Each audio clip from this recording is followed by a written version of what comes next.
नमस्कार दोस्तों, आपका स्वागत है आपकी अपनी यूट्यूब चैनल बीपीएम नॉलेज में। आज हम लोग एसएससी के जो है टॉप 50 क्वेश्चन करने वाले हैं, जो कि सभी एग्जामों के लिए बहुत ही महत्वपूर्ण रहने वाला है। और इनमें से किसी भी प्रश्नों का आंसर अगर आपको पता है तो आप कमेंट बॉक्स में दे सकते हैं। तो चलिए आज का वीडियो शुरू करते हैं। आज का पहला क्वेश्चन है, भारतीय सेनाओं का सर्वोच्च सेनापति कौन होता है? भारतीय सेनाओं का सर्वोच्च सेनापति कौन होता है? तो ये होता है राष्ट्रपति। इसका राइट आंसर ऑप्शन सी हो जाएगा।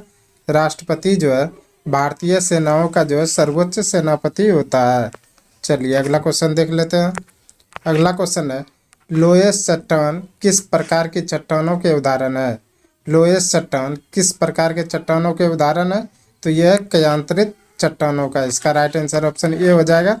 क्यांतरण चट्टानों का जो है लोएस चट्टान जो है एक प्रकार का उदाहरण है। चलिए अगला क्वेश्चन देख लेते हैं। अगला क्वेश्चन है, 1791 में महिला नागरिक अधिकार घोषणा पत्र किस महिला ने तैयार किया था?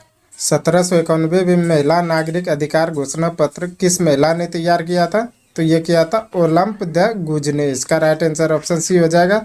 ओलंप द गुज ने जो है 1791 में जो है महिला नागरिक अधिकार घोषणा पत्र तैयार किया था। चलिए अगला क्वेश्चन देख लेते हैं। अगला क्वेश्चन है, वियतनामी कम्युनिस्ट पार्टी की स्थापना 1930 में किसने की थी? वियतनामी कम्युनिस्ट पार्टी की स्थापना 1930 में किसने की थी? तो ये की थी हो ची मिहन ने। इसका राइट आंसर ऑप्शन बी हो जाएगा। हो ची मिहन ने जो है वियतनामी कम्युनिस्ट पार्टी की स्थापना जो है 1930 में की थी। चलिए अगला क्वेश्चन देख लेते हैं। अगला क्वेश्चन है, क्षारीय मृदा धातुओं में से कौन सा अधिकतम विद्युत धनी है? क्षारीय मृदा धातुओं में से कौन सा अधिकतम विद्युत धनी है? तो ये बी ए यानी कि बेरिलियम। इसका राइट आंसर ऑप्शन ए हो जाएगा। बी ए यानी कि बेरिलियम जो है यह क्षारीय मृदा जो है धातुओं में से अधिकतम विद्युत धनी है। चलिए अगला क्वेश्चन देख लेते हैं। अगला क्वेश्चन है, निम्नलिखित में से कौन सी भारत की सबसे छोटी आर्द्र भूमि है? निम्नलिखित में से कौन सी भारत की सबसे छोटी आर्द्र भूमि है? तो यह रेणुका। इसका राइट आंसर ऑप्शन ए हो जाएगा। रेणुका जो है भारत की सबसे छोटी आर्द्र भूमि है। चलिए अगला क्वेश्चन देख लेते हैं। अगला क्वेश्चन है, भारत किस देश के साथ सबसे लंबी अंतर्राष्ट्रीय सीमा से जुड़ा हुआ है? भारत किस देश के साथ सबसे लंबी अंतर्राष्ट्रीय सीमा से जुड़ा हुआ है? तो ये बांग्लादेश के साथ। इसका राइट आंसर ऑप्शन डी हो जाएगा। बांग्लादेश के साथ जो है भारत जो है सबसे लंबी अंतर्राष्ट्रीय सीमा से जुड़ा हुआ है। चलिए अगला क्वेश्चन देख लेते हैं। अगला क्वेश्चन है, पादप में जाइलम के लिए कौन उत्तरदायी है? पादप में जाइलम के लिए कौन उत्तरदायी है? तो ये जल के वाहन के लिए। इसका राइट आंसर ऑप्शन बी हो जाएगा। जल के वाहन के लिए जो है पादप में जाइलम जो है उत्तरदायी होता है। चलिए अगला क्वेश्चन देख लेते हैं। अगला क्वेश्चन है, अवध रियासत के संस्थापक कौन थे? अवध रियासत के संस्थापक कौन थे? तो ये थे शहादत खान। इसका राइट आंसर ऑप्शन बी हो जाएगा। शहादत खान जो है अवध रियासत के जो है संस्थापक थे। चलिए अगला क्वेश्चन देख लेते हैं। अगला क्वेश्चन है, सिंधु सभ्यता का प्राचीनतम बंदरगाह कौन सा था? सिंधु सभ्यता का प्राचीनतम बंदरगाह कौन सा था? तो ये था लोथल। इसका राइट आंसर ऑप्शन सी हो जाएगा। लोथल जो है सिंधु सभ्यता का जो है प्राचीनतम बंदरगाह था। और यह जो है यह कहाँ है? तो यह गुजरात में। इसको भी याद रखिएगा। यह जो लोथल जो है यह गुजरात में है। चलिए अगला क्वेश्चन देख लेते हैं। अगला क्वेश्चन है, सप्तवर्षीय युद्ध यानी कि 7 साल का युद्ध जो हुआ था 1756 से 63 के परिणाम स्वरूप कौन से देश की फौजों की हार हुई थी? सप्तवर्षीय युद्ध 1756 से 63 के बीच जो युद्ध हुआ था उसका परिणाम स्वरूप जो है कौन सा देश की जो है फौज की हार हुई थी? तो ये हुई थी फ्रांसीसी की। इसका राइट आंसर ऑप्शन डी हो जाएगा। फ्रांसीसी की जो है सप्तवर्षीय युद्ध में जो है फ्रांसीसी सेनाओं की जो है हार हुई थी। चलिए अगला क्वेश्चन देख लेते हैं। अगला क्वेश्चन है, निम्नलिखित में से कौन सी एंटी टैंक मिसाइल है? निम्नलिखित में से कौन सी एंटी टैंक मिसाइल है? तो यह है नाग। इसका राइट आंसर ऑप्शन डी हो जाएगा।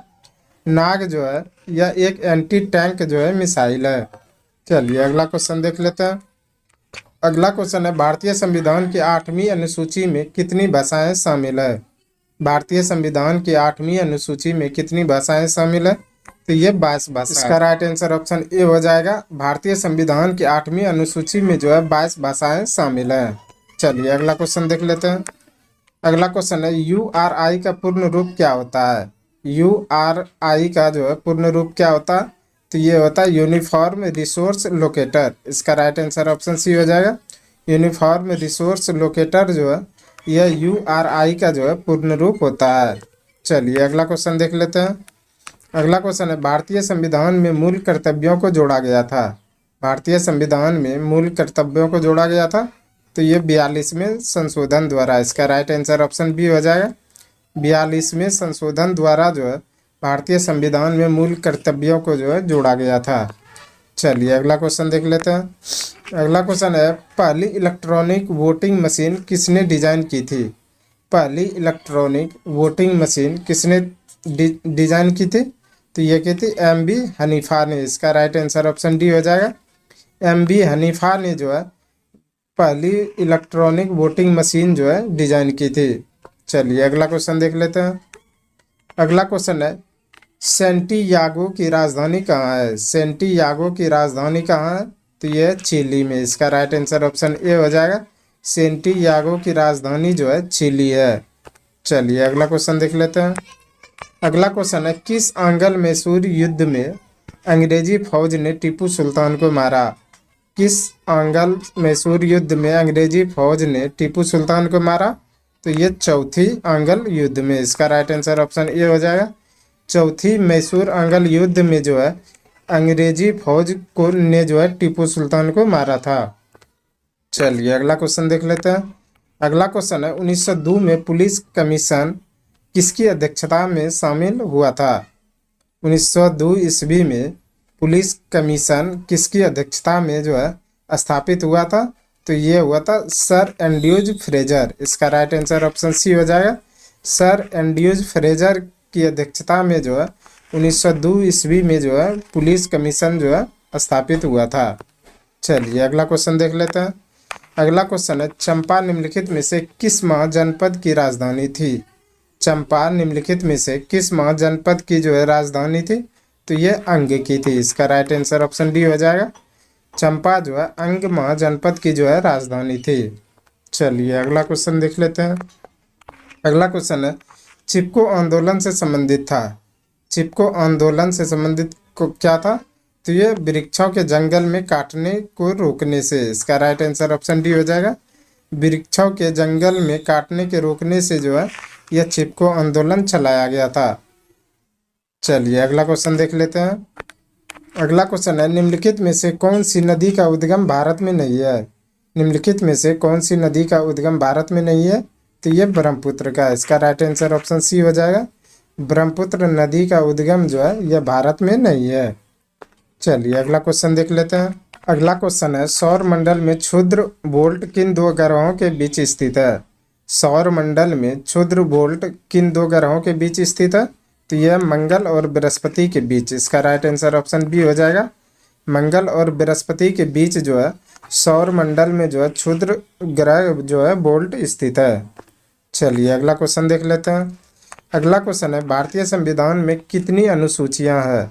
भारतीय संविधान में कितनी अनुसूचियां हैं, तो यह 12। इसका राइट आंसर ऑप्शन ए हो जाएगा। भारतीय संविधान में जो है 12 अनुसूचियां हैं। चलिए अगला क्वेश्चन देख लेते हैं। अगला क्वेश्चन है अरुणाचल प्रदेश की कुंडगट्टो नदी पर कौन सी जल विद्युत परियोजना है। अरुणाचल प्रदेश की कुंडगट्टो नदी पर जो है कौन सी जल विद्युत परियोजना है, तो यह दीक्षी। इसका राइट आंसर ऑप्शन सी हो जाएगा। दीक्षी जो है अरुणाचल प्रदेश के जो है कुंडगट्टो जो है नदी पर स्थित है। चलिए अगला क्वेश्चन देख लेते हैं। अगला क्वेश्चन है निम्नलिखित में से कौन सी संस्था संविधानोत्तर है। निम्नलिखित में से कौन सी संस्था समानोत्तर है, तो यह नीति आयोग। इसका राइट आंसर ऑप्शन डी हो जाएगा। नीति आयोग जो है यह जो है समानोत्तर जो है संस्था है। चलिए अगला क्वेश्चन देख लेते हैं।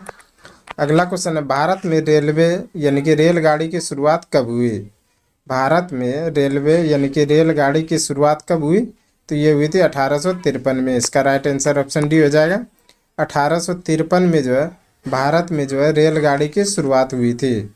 चलिए अगला क्वेश्चन देख लेते हैं। अगला क्वेश्चन है, निम्नलिखित में से कौन सी गैस हरित गृह प्रभाव गैस नहीं है?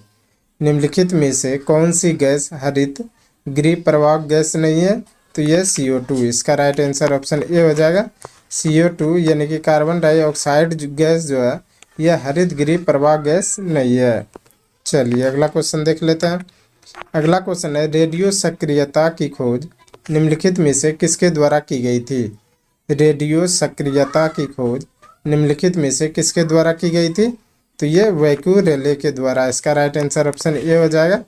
बैक्यूरेले के द्वारा जो है रेडियो सक्रियता की जो है खोज की गई थी। चलिए अगला क्वेश्चन देख लेते हैं। अगला क्वेश्चन है, कोरापुट निम्नलिखित में से किसके लिए प्रसिद्ध है? कोरापुट निम्नलिखित में से किसके लिए प्रसिद्ध है? तो ये बॉक्साइट के लिए। इसका राइट आंसर ऑप्शन ए हो जाएगा। बॉक्साइट के लिए जो है कोरापुट जो है प्रसिद्ध है। चलिए अगला क्वेश्चन देख लेते हैं। अगला क्वेश्चन है, पश्चिमी विक्षोभ भारत में प्रवेश करने से पहले किस समुद्र से नमी प्राप्त करता है? पश्चिमी विक्षोभ भारत में प्रवेश करने से पहले जो है किस समुद्र से नमी प्राप्त करता है? तो ये भूमध्य सागर से। इसका राइट आंसर ऑप्शन बी हो जाएगा। भूमध्य सागर से जो है पश्चिमी विक्षोभ जो है भारत में प्रवेश करती है। चलिए अगला क्वेश्चन देख लेते हैं। अगला क्वेश्चन है, ईस्ट का उपयोग सबसे ज़्यादा किस में होता है? ईस्ट का उपयोग सबसे ज़्यादा किस में होता है? तो ये इथाइल अल्कोहल में। इसका राइट आंसर ऑप्शन ए हो जाएगा। इथाइल अल्कोहल में जो है ईस्ट का उपयोग जो है सबसे ज़्यादा होता है। चलिए अगला क्वेश्चन देख लेते हैं। अगला क्वेश्चन है, जठर रस का pH मान क्या होता है? जठर रस का pH मान क्या होता है? तो ये होता है 2। इसका राइट आंसर ऑप्शन ए हो जाएगा। जठर रस का pH मान जो है 2 होता है। चलिए अगला क्वेश्चन देख लेते हैं। अगला क्वेश्चन है, ऑटोमोबाइल से निकलने वाली निम्न में से कौन सी गैस सर्वाधिक जहरीली है? ऑटोमोबाइल से निकलने वाली निम्न में से कौन सी गैस सर्वाधिक जहरीली है? तो ये CO। इसका राइट आंसर ऑप्शन ए हो जाएगा। CO गैस जो है यह ऑटोमोबाइल से निकलने वाली जो है सर्वाधिक जो है जहरीली गैस है। चलिए अगला क्वेश्चन देख लेते हैं। अगला क्वेश्चन है, कोरबा कोयला खदान भारत में किस राज्यों में स्थित है? कोरबा कोयला खदान भारत के किस राज्यों में स्थित है? तो यह छत्तीसगढ़ में। इसका राइट आंसर ऑप्शन बी हो जाएगा। छत्तीसगढ़ में जो है कोरबा कोयला खदान जो है भारत में स्थित है। चलिए अगला क्वेश्चन देख लेते हैं। अगला क्वेश्चन है, निम्नलिखित में से कौन गैर नवीनीकरण पुनर्चक्रण स्रोत है? निम्नलिखित में से कौन गैर नवीनीकरण जो है पुनर्चक्रण है? तो यह सौर ऊर्जा। इसका राइट आंसर ऑप्शन सी हो जाएगा। सौर ऊर्जा जो है यह गैर नवीनीकरण जो है पुनर्चक्रण है। चलिए अगला क्वेश्चन देख लेते हैं।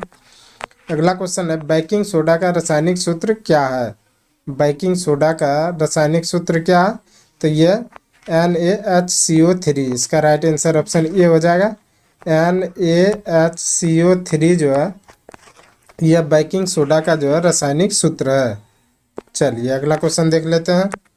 अगला क्वेश्चन है, निम्नलिखित में से कौन नदी द्वारा बनाई गई एक निक्षेप भू आकृति है?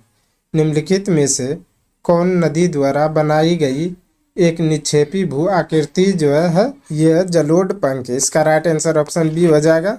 जलोढ़ पंख जो है यह नदी द्वारा बनाई गई एक निक्षेपी भू आकृति है। चलिए अगला क्वेश्चन देख लेते हैं। अगला क्वेश्चन है, इंडियन सोशल कॉन्फ्रेंस की स्थापना कब हुई थी? इंडियन सोशल कॉन्फ्रेंस की स्थापना कब हुई थी? तो ये 1887 में। इसका राइट आंसर ऑप्शन सी हो जाएगा। 1887 में जो है इंडियन सोशल कॉन्फ्रेंस की जो है स्थापना हुई थी। चलिए अगला क्वेश्चन देख लेते हैं।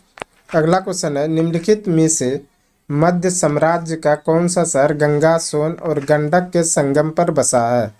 निम्नलिखित में से मगध साम्राज्य का कौन सा शहर गंगा, सोन और गंडक के जो है संगम पर बसा? तो यह पाटलिपुत्र। इसका राइट आंसर ऑप्शन ए हो जाएगा। पाटलिपुत्र जो है वह मगध का साम्राज्य था और यह जो है गंगा, सोन और जो है गंडक नदी के जो है संगम पर बसा हुआ है। चलिए अगला क्वेश्चन देख लेते हैं। अगला क्वेश्चन है, भूपर्पट्टी में सर्वाधिक पाए जाने वाला खनिज कौन सा है? भूपर्पट्टी में सर्वाधिक पाए जाने वाला खनिज कौन सा है? तो ये क्वार्टर्ज, इसका राइट आंसर ऑप्शन सी हो जाएगा। क्वार्टर्ज जो है भू परपट्टी पर जो है सर्वाधिक पाए जाने वाला जो है खनिज है। चलिए अगला क्वेश्चन देख लेते हैं। अगला क्वेश्चन है बारामूला किस नदी के किनारे स्थित है? बारामूला किस नदी के किनारे स्थित है? तो यह झेलम नदी के किनारे, इसका राइट आंसर ऑप्शन ए हो जाएगा। बारामूला जो है झेलम नदी के किनारे स्थित है। चलिए अगला क्वेश्चन देख लेते हैं।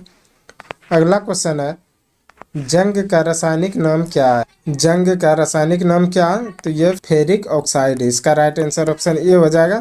फेरिक ऑक्साइड जो है यह जंग का जो है रासायनिक नाम है। चलिए अगला क्वेश्चन देख लेते हैं। अगला क्वेश्चन है सफ़ेद फास्फोरस का आकार कैसा होता है? सफ़ेद फास्फोरस का आकार कैसा होता है? तो ये होता है चतुष्फलकीय, इसका राइट आंसर ऑप्शन बी हो जाएगा। चतुष्फलकीय जो है यह सफ़ेद फास्फोरस का आकार होता है। चलिए अगला क्वेश्चन देख लेते हैं। अगला क्वेश्चन है चावल की खेती के लिए उपयुक्त जलवायु कौन सी है? चावल की खेती के लिए उपयुक्त जलवायु कौन सी है? तो यह उष्णकटिबंधीय शुष्क, इसका राइट आंसर ऑप्शन सी हो जाएगा। उष्णकटिबंधीय शुष्क जो है यह चावल की खेती के लिए जो है उपयुक्त जलवायु है। चलिए अगला क्वेश्चन देख लेते हैं। अगला क्वेश्चन है निम्नलिखित में से सबसे पहला एंटीबायोटिक दवा कौन सा है? निम्नलिखित में से सबसे पहला एंटीबायोटिक दवा कौन सी है? तो यह सल्फा ड्रग, इसका राइट आंसर ऑप्शन ए हो जाएगा। सल्फा ड्रग जो है यह सबसे पहला जो है एंटीबायोटिक जो है दवा है। चलिए अगला क्वेश्चन देख लेते हैं। अगला क्वेश्चन है निम्नलिखित में से कौन सबसे अधिक लचीला है? निम्नलिखित में से सबसे कौन अधिक जो है प्रत्यास्थ और लचीला है? तो यह स्टील, इसका राइट आंसर ऑप्शन ए हो जाएगा। स्टील जो है यह सबसे अधिक जो है लचीला होता है। चलिए अगला क्वेश्चन देख लेते हैं। अगला क्वेश्चन है निम्नलिखित में से किसकी तरंग दैर्घ्य सबसे कम है? निम्नलिखित में से किसकी तरंग दैर्घ्य सबसे कम है? तो यह एक्स किरणें का, इसका राइट आंसर ऑप्शन ए हो जाएगा। एक्स किरणें का जो है तरंग दैर्घ्य सबसे कम है। चलिए अगला क्वेश्चन देख लेते हैं। अगला क्वेश्चन है लोकसभा अध्यक्ष अपना त्यागपत्र किसे सौंपता है? लोकसभा अध्यक्ष अपना त्यागपत्र किसे सौंपता है? तो यह उपाध्यक्ष को, इसका राइट आंसर ऑप्शन ए हो जाएगा। लोकसभा अध्यक्ष जो है अपना त्यागपत्र जो है उपाध्यक्ष को सौंपता है। चलिए अगला क्वेश्चन देख लेते हैं। आज का अंतिम क्वेश्चन है प्रकाश तरंग और ध्वनि तरंग के बीच का अंतर निम्नलिखित में से किस घटना पर आधारित है? प्रकाश तरंग और ध्वनि तरंग के बीच का अंतर जो है निम्नलिखित में से किस घटना पर आधारित है? तो यह ध्रुवीकरण पर, इसका राइट आंसर ऑप्शन बी हो जाएगा। ध्रुवीकरण पर जो है प्रकाश तरंग और ध्वनि तरंग के बीच का अंतर जो है ध्रुवीकरण घटना पर जो है आधारित है। आज के लिए बस इतना ही। हमें उम्मीद है कि ये वीडियो आपको पसंद आया होगा। अगर पसंद आया तो प्लीज़ लाइक कमेंट शेयर और चैनल को सब्सक्राइब जरूर करें। धन्यवाद।